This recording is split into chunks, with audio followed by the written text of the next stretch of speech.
I want to introduce, if she's in the room, could put a hand up. You're here, wonderful. Kim Zhu, co-founder, Climate Tech VC. And actually, I think this is a great talk to follow on from the scene setter I've just given you, because that finance stack, the climate capital stack, and how it adds up is going to be critical to the transition we need to see that I've just outlined. Kim, over to you.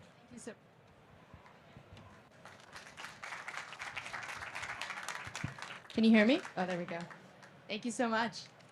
Awesome. So I'm Kim, co-founder and CEO of CTVC. I usually do this presentation in 45 minutes, so we're gonna have to speed along a little bit here.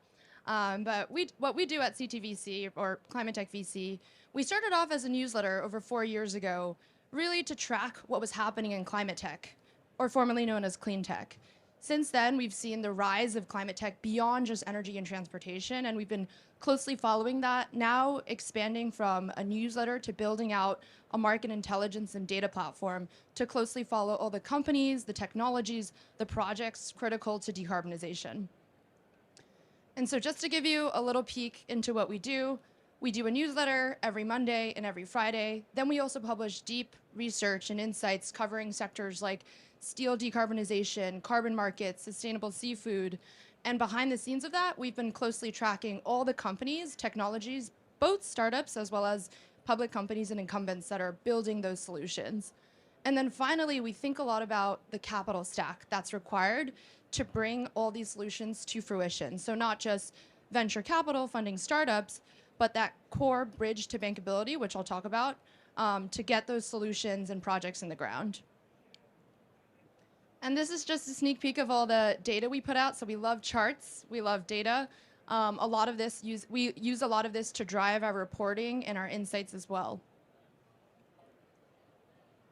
So I want to take a moment to talk about climate tech and how we define climate tech. There's been a lot of iterations of this word, over the last few centuries. There's been clean tech, there's been energy transition, there's been sustainable innovation. It all kind of means the same thing in my head, but the way we think about it is beyond energy transportation. It's beyond just clean energy. It's really the whole of our economy. We use a mental model to break this down. We call it monitoring. First, you have to understand our Earth. So how are emissions affecting our planet? How is it impacting climate risk? That's that bucket of monitoring, or climate management as we call it, things like satellites to track methane leakage. Then we have mitigation or decarbonization. That's really the big bucket, right? That's what we need to be hopefully working on over this next decade. And so within mitigation, we have a lot of those core sectors that drive emissions. That's energy, transportation, built environment, industrials, a lot of whom are roaming around today. Within that, we have key subsectors that we're tracking as well. So solar and wind, yes, clean power and generation, but also distributed energy resources. How do we also move the demand side of the grid? We have electric vehicles, EV charging, batteries, mining, all of the core pieces of the supply chain to get electric vehicles. Then we also have industrials, decarbonizing steel, cement, chemicals, like those projects Anthony just mentioned. And then finally, the third part of this framework, somewhat depressing, is that climate change is here today. It's no longer something we can just mitigate, it's something we have to adapt to. And so that third part of the mental framework is adaptation and removal. Adapting to our current environment, as well as removing the existing atmospheric emissions. So that's where carbon removal solutions take place. And to take a step back, why are we doing this today? We're doing this because there's emissions across our economy and we need to figure out how to decarbonize that. So we've tied the data that we've been tracking, the amount of deals or transactions, as well as the funding in the space, to those core sectors. As you can see here, the right-hand side is venture deals by sector. So this is the amount of transactions, deals that are getting funded, relatively proportional to the core EPA global GHG emission sectors.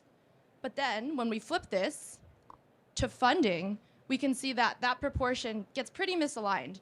Lots of funding going towards solutions in transportation, a little bit less, a significant less going into core emissions generating industries like industrials, so steel, cement, and chemicals, or even the built environment.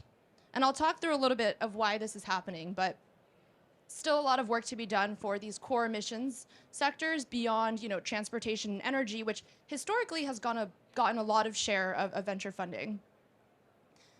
And like I said, we're looking at this below just the vertical level. So tracking this at the subsector and technology level as well. We can see almost 10% of deal activity has gone into alternative protein and foods, a lot towards batteries and EV charging. And then again, when I flip this to funding, almost 20% of that has gone into autos, into EVs, and then also into batteries as well. And so this drives the conversation of a lot of why we're here today, thinking about climate tech beyond just the core sectors, but beyond just energy and transportation, but thinking about a lot of these up and coming sectors, climate management, carbon, industrials, built environment, a lot of which also need that capital driving towards those sectors. And one thing I want to hit on as well, we're in a recessionary period right now. There's been a peak of venture capital, private equity, private sector funding in 2021 and 2022, or first half of 2022. Now that is starting to decrease. This is the reality of the market. Funding has decreased from 9 billion the prior quarter to 6 billion in Q1. And that's primarily driven by, slower deployment, especially in these mega rounds or growth rounds right before companies go public. As we can see here. And we've also taken this real-time, oh, there's birds. We've also taken this real-time data as well. So we're not only tracking deals that have happened, but we're understanding what investor sentiment looks like in real time. So we've done a lot of surveys, and we have close relationships with all these private sector investors to understand, are they really deploying slower? And the answer, unfortunately, is yes. 50% of investors said that they are deploying slower, primarily in that Series B plus range. And they're also demanding more proof points for capital requirements and traction. But this isn't all bad news. I think the reason why we're here today is that there's a lot of long tailwinds for climate tech beyond just, private sector capital deployment right now, which is, again, primarily driven by current macro factors. I do want to hit on this slide really quickly, since obviously, we're here in the UK today. I think the US, I'm from the US, as you can hear, the US thinks of itself as a big behemoth in climate tech, but the reality is the second largest ecosystem for climate tech is the United Kingdom, behind California, but that's the 5th largest economy in the world, so basically its own country. And again, talking about those two major tailwinds, the first one I want to hit on is policy. Now, we're talking about IRA here. It's not to say IRA is the only climate tech policy out there, but it was really, a significant milestone for global policy and set the pace for Europe, for the UK, for Asia as well. And we call this the triple whammy of climate policy, where there's the CHIPS Act, the BRAIN funding R&D, bipartisan infrastructure plan, funding infrastructure or the backbone funding these projects, and then finally the Inflation Reduction Act, which is the engine. So not only are we funding brains and R&D and projects, but the IRA is actually making a lot of these up and coming technologies, hydrogen, carbon capture, battery cycling, somewhat economical to the existing technologies. And it's putting all of this on an even playing field. What's significant about this too is, again, thinking about climate tech as a whole kind of systems approach. We're looking at policy that goes towards food and land use, towards carbon, tax incentives that are not just for solar and wind, but for all these different types of technologies. And we did a quick back of the envelope calculation. We found that on average, this could actually decrease climate technology costs by around 40%. Obviously, some of this leans heavier towards hydrogen, that $3 per kilogram credit, but it also applies to heat pumps, it applies to industrial CCS, and this can really start to level the playing field for other technologies to come down the cost curve like solar and wind. The second major tailwind here, we're talking about capital. Yes, real-time deployment has slowed, but that pile of dry powder, the pile of capital that's been raised for climate tech, been specifically allocated for climate tech, has actually grown. And so we've tracked this since 2020, almost $100 billion plus, and this is primarily venture and private equity funds, of new capital specifically marked for climate tech, so for specifically investing in climate.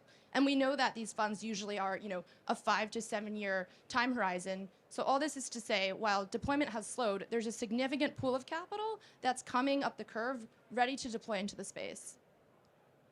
And now finally, we call this the climate capital stack. What is the climate capital stack? I'm not exactly sure if we made this word up or not, but the idea is it's not just venture capital, it's not just private equity that is needed to, really galvanize and get these technologies to deployment. It's a whole of the capital stack, right? It's grants, government R&D, nonprofit catalytic capital, it's venture capital, it's venture debt, commercial debt, and project finance to start bringing these, early technology startups to actual project deployment. We've been closely over the last 2 years tracking the climate tech venture stack. So I think if you scan this, it might bring you to the tool we have on our website. So we've tracked over 300 venture capitalists who have specifically allocated climate or capital towards climate, whether they're climate first, and that's their entire thesis, or they're generalist funds who have started investing in climate. But now what we're seeing is venture capital is a very small piece of the pie. Last year, we deployed $1 trillion into clean energy. $40 billion of that was venture capital, which means that there's a significant pool here in the blue that's needed to bring these companies, to bring these technologies from lab phase, from pilot phase to demonstration, and then finally commercial deployment. We call this the bridge to bankability. And so here we can see venture capital is that little purple valley. If you've heard of valleys of death, it's a common term in clean tech because there's valleys of death that you have to overcome. So venture capital can bring you over that first hump. It can help you go from lab and pilot to maybe that first initial demonstration. But if you need to build a 50 million, 100 million, a multi-100 million project, don't raise venture capital. It's probably not right. And that's where that blue section comes in, the first commercial operation. Right now, we've realized there's a dearth of capital in that space. There isn't a specific asset class really directed towards funding those first demonstration, first commercial projects.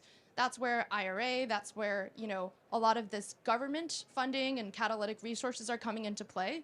And that's really what hump we need to get over in order to get to bankability, in order for, large infrastructure investors, banks to feel comfortable financing these projects.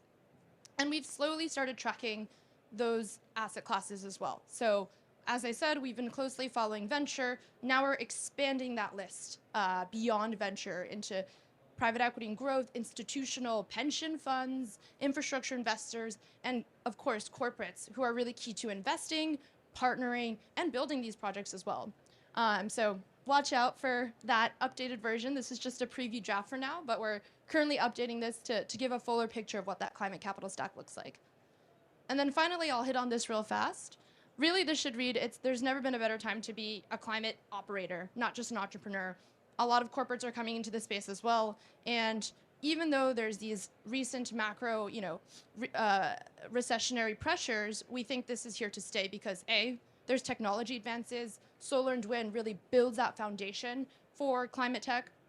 There's the climate reality we're here today. You'll hear a lot about that today, so I won't talk too much about that. There's climate policy, like I mentioned, IRA, but also, EU's Green New Deal, lots happening here in the UK as well. Corporate demand, not just driven by policy and public sector demand, but actual corporate net zero commitments that are hopefully starting to move into execution and deployment. The capital stack, so more types of capital coming to fund this beyond just early stage venture and grants. And then finally, talent density. It's everyone that's here today. They told me there's 11,000 registered attendees, 11,000 just to come to this event. And I think that's what's really core to this, is it's not just investors or entrepreneurs or, marketing people. It's really everyone in the space who's coming together because they realize all these other tailwinds are here to stay. So I'll leave it at that.